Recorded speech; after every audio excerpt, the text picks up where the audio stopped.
Hi అందరికీ, నేను మీ Subhashini. Welcome back to Subhashini recipes. ఈరోజు మరో చక్కటి స్వీట్ ఐటెంతో అయితే మీ ముందుకు వచ్చేసాను. గులాబ్ జామున్స్ అండి. ఈ గులాబ్ జామున్స్ అనేది నోట్లో వేసుకుంటే చాలు వెన్నలాగా కరిగిపోతాయి. గులాబ్ జామున్స్ అంటే ఎవరికి ఇష్టం ఉండదు చెప్పండి? మ్యాక్సిమం అందరూ ఇష్టపడాల్సిందే, అంత టేస్టీగా ఉంటాయి. ఈ గులాబ్ జామున్స్ ఫస్ట్ టైం చేస్తున్నా సరే మీరందరూ ఈజీగా చేసుకునే విధంగా నేను ఎక్స్ప్లెయిన్ చేశాను. వీడియో అనేది ఎక్కడ స్కిప్ చేయకుండా చూసేయండి.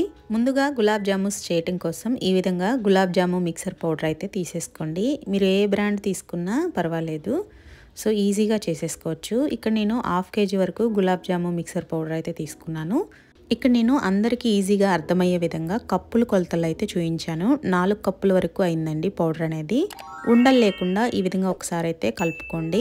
ఇక్కడ 4 కప్పులు పౌడర్కి 1.5 కప్పు వరకు అయితే మనకి పాలు లేదా నీళ్ళైనా వేసుకొని మెత్తని పిండిలాగా అయితే కలుపుకోవాల్సి ఉంటుంది. ఇక్కడ నేను కొంచెం కొంచెంగా పాలను అయితే యాడ్ చేసుకుంటూ ఈ విధంగా మునివేళ్ళతో లైట్గా ఒకసారి కలుపుకోండి. ఇక్కడ నేను 1 కప్పు వరకు పాలు, 1/2 కప్పు వరకు నీళ్ళు అయితే తీసుకొని ఈ విధంగా అయితే కలుపుకుంటూ ఉన్నాను. చూసారా, మీకు చూస్తుంటేనే అర్థమైపోతుంది ఏ విధంగా కలుపుకోవాలి ఏంటని. ఇక్కడ నేను గట్టిగా అయితే ప్రెస్ చేయలేదు, చూసారా, ఓన్లీ మునివేళ్ళతోనే ఈ విధంగా అయితే ప్రెస్ ఇచ్చేసి ఈ విధంగా కలుపుకున్నాను. సో ఈ విధంగా కలుపుకున్న తర్వాత కొంచెం నెయ్యి లేదా ఆయిల్ అయితే ఒకసారి పైన ఈ విధంగా నేను చూపించిన విధంగా మర్దన అయితే చేసేయండి. సో ఈ విధంగా సాఫ్ట్గా కలుపుకోవాలండి. చేతికి అవుతున్నా పర్వాలేదు, అది కొంచెం ఒక 15 మినిట్స్ పాటు పక్కకు వదిలేస్తాం కదా, అప్పుడు పూర్తిగా అయితే పీల్ చేసుకుంటుంది. చపాతీ పిండి కంటే కొంచెం సాఫ్ట్గా కలుపుకొని ఈ విధంగా పక్కన పెట్టేసుకోండి. ఇప్పుడు నేను పాకం కోసం షుగర్ని అయితే తీసుకుంటున్నాను. మనం ఏ కప్పుతో అయితే పిండి తీసుకున్నామో అదే కప్పుతోటి ఈ విధంగా షుగర్ని అయితే తీసుకుంటున్నాను. 4 కప్పుల వరకు గులాబ్ జాము పిండి ఉంది కదా, ఇప్పుడు అదే కప్పుతో 4 కప్పుల వరకు షుగర్ని అయితే వేసుకున్నాను. ఇక్కడ నేను 5 కప్పుల వరకు వాటర్ అయితే వేసుకుంటున్నాను. ఈ విషయం అయితే పక్కా గుర్తుపెట్టుకోండి మీరు. ఈ విధంగా ఒకసారి కలుపుకొని స్టవ్ ఆన్ చేసుకొని మనం పాకం దేంట్లో అయితే పట్టుకోవాలి అనుకుంటున్నామో దాంట్లో ఈ విధంగా వేసుకొని ఇప్పుడు కడాయిని అయితే వేడి చేసుకుంటున్నాను. సో ఈ విధంగా షుగర్ అయితే పూర్తిగా కరిగిపోయింది. చూసారా మీరు, ఈ విధంగా ఒక 10 to 15 మినిట్స్ పాటు అయితే హై ఫ్లేమ్లో మరగనిస్తే సరిపోతుందండి. మనకి షుగర్ పాకం అనేది ఏం రానవసరం లేదు. ఈ విధంగా టచ్ చేసినప్పుడు లైట్గా జిగురుగా అయితే సరిపోతుంది. సో పాకం అయితే రెడీ అయిపోయింది. స్టవ్ ఆఫ్ చేసేసి పక్కన పెట్టేసుకుందాం.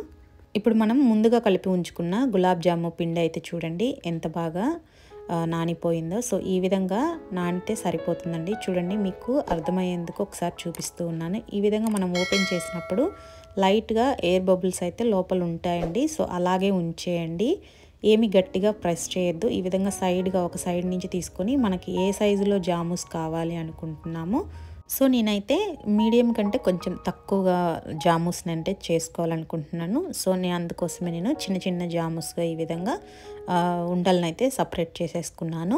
ఇక్కడ నేను చూపిస్తున్న విధంగా 2 చేతుల మధ్యలో పెట్టుకొని లైట్గా ఇలా రౌండ్గా తిప్పుతూ ఉంటే మనకి జాముస్ అనేవి రెడీ అయిపోతాయి. సో ఈ విధంగా అయితే చేసేయండి. మీరు గట్టిగా అనేది ప్రెస్ చేయొద్దండి, లోపల గట్టిగా అయిపోయి పిండి అనేది ఉడకదు. సో అది మాత్రం చూసుకోవాల్సి ఉంటుంది. సో చూడండి, ఈ విధంగానే నేను మొత్తం జాముస్ని అయితే చేసుకోవాలి అనుకుంటున్నాను.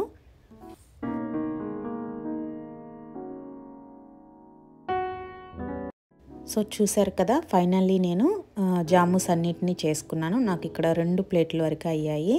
సో ఈ విధంగా ఫ్రీగా దేనికదే వదిలేసేయండి. ఇక్కడ ముందుగా సిరప్ అయితే రెడీ చేసుకున్నాం కదా, అదైతే మీకు చల్లారినట్టయితే తిరిగి మళ్ళీ వేడి చేసుకొని మనం జాముస్ వేసుకోవడం కోసం నేను పాకం అనేది చిన్న దబర్లో పట్టుకున్నాను.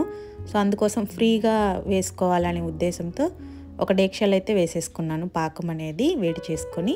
ఇప్పుడు స్టవ్ ఆన్ చేసి కడాయి పెట్టుకొని ఆయిల్ అయితే డీప్ ఫ్రైకి సరిపడా ఈ విధంగా వేసుకొని కొంచెం ఆయిల్ అనేది మీడియంగా ఈ విధంగా కాగిన తర్వాత మనం ముందుగా చేసి ఉంచుకున్నటువంటి జాముస్ని అయితే ఈ విధంగా వేసుకోండి. ఒకేసారి మొత్తం వేయకుండా ఒక 10-15 అలా వేసుకొని ఈ విధంగా నెమ్మదిగా అయితే నేను చూపిస్తున్న విధంగా మీడియం ఫ్లేమ్లో మంట అనేది పెట్టుకొని ఈ విధంగా ఫ్రై చేసుకోవాల్సి ఉంటుందండి, లైట్ గోల్డెన్ కలర్ వచ్చేంత వరకు. బట్ మా ఇంట్లో అయితే మేము గోల్డెన్ కలర్ కంటే జాముస్ కొంచెం ముదురు రంగులో ఉండేటట్టు తింటాము. సో అందుకోసం నేను కొంచెం డార్క్గా అయితే రాణించుకున్నాను. మీకు ఏ కలర్ కావాలంటే ఆ కలర్ని అయితే చేసేసుకోండి. నేను మరో స్టవ్ మీద పాకం అయితే ఉందండి. సో ఆ పాకంలోనే నేను డైరెక్ట్గా తీసినటువంటి జాముస్ని అయితే వేసేస్తూ ఉన్నాను. అప్పుడే మనకి పాకం అనేది త్వరగా పీల్చుకునే అవకాశం ఉంటుంది. చూసారు కదా ఎంత బాగా వచ్చాయో జాముస్ అనేవి. సో ముందుగా చూపించినట్లే నేను ఇదే విధంగా జామూస్ అన్నింటిని వేసుకొని ఈ విధంగానే నేను పైన అయితే లైట్గా ఈ విధంగా గరిటెతో తిప్పుతూ కాలుస్తున్నాను. సో ఆ విధంగా అనుకుంటే మనకి ఈవెన్గా కలర్ అనేది వచ్చేస్తుంది, జాము కలర్ అనేది. సో ఈ విధంగా కుక్ చేసేసుకోండి. ఫైనల్లీ నేను జామూస్ అన్నిటిని ఫ్రై చేసేసుకున్నాను. ఈ విధంగా అయితే షుగర్ సిరప్లో అయితే వేసేసుకున్నాను. ఈ విధంగా షుగర్ సిరప్లో వేసిన తర్వాత మనకి 1 అవర్ పాటు అయితే పక్కన వదిలేసేయండి. అప్పుడే సిరప్ అనేది పూర్తిగా పట్టేస్తుంది జామూస్కి. అప్పుడే మనకి జామూస్ అనేవి టేస్టీగా ఉంటాయి.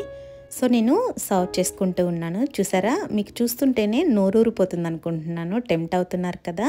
ఇంకెందుకు లేటు, ఈ న్యూ ఇయర్కి మీరు కూడా ఈ జామూస్ చేసుకొని ఎంజాయ్ చేయండి. ఈ వీడియో మీ అందరికీ నచ్చిందని భావిస్తూ ఉన్నాను. మరో చక్కటి వీడియోతో మీ ముందుకు వస్తాను.